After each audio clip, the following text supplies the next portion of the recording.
Gunung Ciremai di Kabupaten Cirebon merupakan gunung tertinggi di Jawa Barat.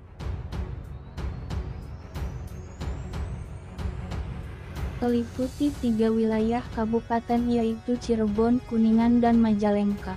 Selain pesona alamnya yang indah, gunung ini kaya dengan mitos dan hal-hal yang berbau mistis.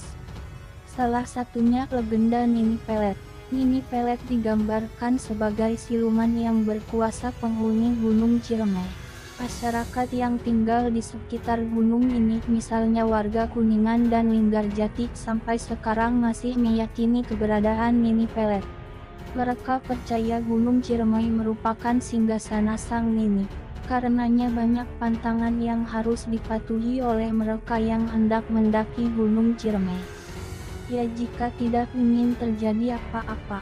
Salah satu pantangan itu adalah tidak boleh buang air kecil sembarangan.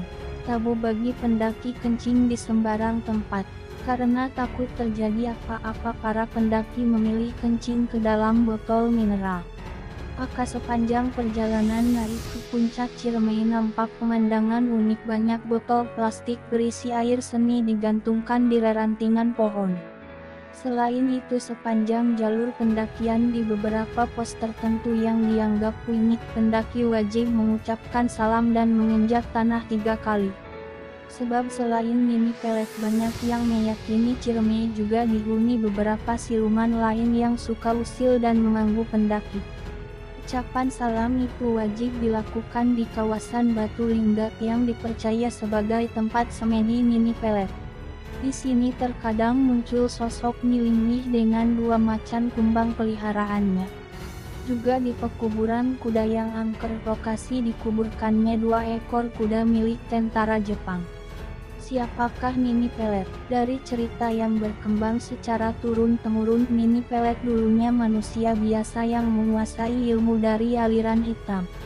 Karena ambisinya tidak ingin menjadi tua alias tetap awet muda selamanya, ia berikhtiar merebut kitab mantra asmara. Kitab ampul berisi berbagai ajaran tentang asmara dan cara memikat lawan jenis. Kitab ini diciptakan oleh pendekar sakti Ki Buyut Manguntapa. Salah satu ajian dari kitab mantra asmara yang sangat terkenal adalah Jaran Goyang. Ajian ini mengajarkan ilmu menaklukkan hati seseorang yang diincar atau yang lebih dikenal dengan sebutan pelet. Terbukti setelah berhasil mendapatkan kitab mantra kencana, Nini Pelet memanfaatkan Jaran Goyang untuk menggait pria-pria muda agar tertarik kepada dirinya. Ketika itu usia Nini Pelet sudah ratusan tahun. Namun berkat ajian ini ia terlihat sangat muda dan menarik. Banyak pria kepincut, padahal pria-pria itu hanya sebagai tumbal kecantikannya. Setelah Nini Pelet puas mempermainkannya, mereka dihabisi. Nyawa para pria itu sebagai sarana untuk membuat dirinya tetap awet muda. Mengetahui kitab mantra asmara ciptaannya disalahgunakan oleh Nini Pelet, Ki Buyut Manguntapa. Ia lalu mengutus salah seorang muridnya, Restu Singgih, merebut kembali kitab pusaka itu dari tangan Nini Pelet. Tapi sebelumnya Restu Singgih telah dibekali banyak ilmu mumpuni oleh gurunya. Cerita ini pernah diangkat dalam bentuk sandiwara radio berjudul Nini Pelet yang disiarkan pada 1880-an. Singkat kata, Nini Pelet bisa dikalahkan. Kitab mantra asmara berhasil direbut kembali. Namun kesaktian Nini Pelet dengan ajian Jaran Goyang tetap melekat pada dirinya. Karena itu ilmu ajian Jaran Goyang akhirnya terbagi menjadi 2 golongan. Golongan hitam berasal dari Nenek Pelet dan golongan putih bersumber dari ajaran Ki Buyut Manguntapa. Jadi terserah orang mau memilih yang mana. Tapi jika niat orang itu memang mulia dan hendak memanfaatkan ajian ini untuk kebaikan, misalnya menginginkan seorang wanita untuk dijadikan istri, maka tentu yang dipilih ajian Jaran Goyang versi Ki Buyut Manguntapa. Sampai sekarang Ki Buyut Manguntapa dipercaya pernah ada. Ia dikenal sebagai sosok pendekar tangguh berbudi luhur. Setelah meninggal, ia dimakamkan di Desa Mangunjaya, Blok Karangjaya, Indramayu, Jawa Barat. Karena dikenal sebagai pencipta ilmu pelet Jaran Goyang. Dia konon dimakamkan di Desa Mangunjaya, Blok Karangjaya, Indramayu, Jawa Barat. Masyarakat di sekitar makam pun mempercayai kehadiran seekor harimau siluman yang merupakan peliharaan Ki Buyut. Harimau itu sering muncul pada tengah malam, khususnya pada malam Jumat Kliwon dan Selasa Legi. Kisah Nini Pelet dan Ki Buyut Manguntapa ini menjadi populer ketika diangkat menjadi serial sandiwara radio pada tahun 1880-an. Ki Buyut Manguntapa penemu ajian ampu jarang goyang. Ajian pamungkas untuk pengasihan dan mengikat jantung asmara lawan jenis itu konon kali pertama ditemukan oleh Ki Buyut Manguntapa. Sosok sakti mandraguna itu dipercayai Sumarih di Desa Mangunjaya, Blok Karangjaya, Indramayu, Jabar. Tidak ayal jika makam tua yang berada di daerah pelosok Kabupaten Indramayu itu saban hari tidak pernah sepi kunjungan peziarah. Ada saja orang yang datang berbondong-bondong ke makam bertuah itu untuk menyampaikan permohonan agar terkabul melalui bantuan penunggu makam keramat tersebut. Oleh warga setempat, makam tua yang dikelilingi pohon besar itu dipercaya sebagai makam Ki Buyut Manguntapa, orang sakti yang pertama kali menciptakan ajian jaran goyang. Tidak salah jika makam Ki Buyut dikenal sangat keramat dan bertuah. Hal itu dibuktikan dengan sering kali terjadi peristiwa aneh sekitar makam Ki Buyut. Seperti kejadian aneh yang sering muncul berwujud harimau siluman disertai suara awaman. Sering kali binatang ganas dipercayai sebagai piaraan Ki Buyut itu muncul pada tengah malam. Itu pun pada hari-hari tertentu yang dikeramatkan warga setempat seperti pada malam Jumat dan Kliwon dan Selasa Legi.